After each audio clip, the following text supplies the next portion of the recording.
plan. Okay, if one run doesn't go to plan, what does that mean? Do you suddenly become rubbish?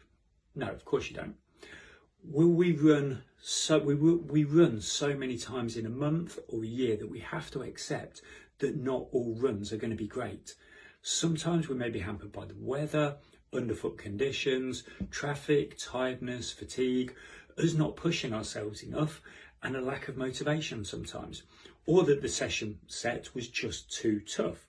Okay, but be honest with yourselves as to how the session went and why it didn't go to plan.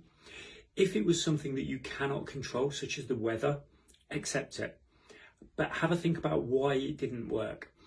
If it is that you didn't push yourself enough, why not? What held you back? How can you get over that the next time you want to run hard?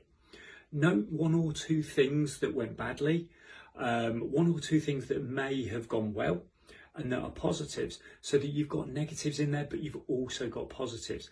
Now put it to one side, it's done. Okay, if you want to, next time you come to do that run, look back at the negatives, but also the positives, and then learn from that for that next run.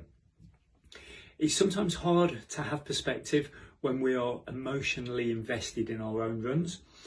So it may be worth looking at your run the following day, when you've had time to think about the run, and then possibly rewrite any notes that you need to when you've not got that emotional attachment to it so much.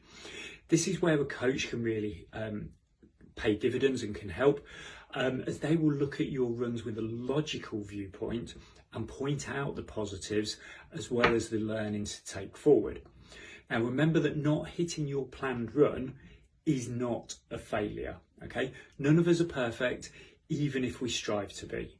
Okay, just keep doing your best and you will achieve more of your planned runs than not.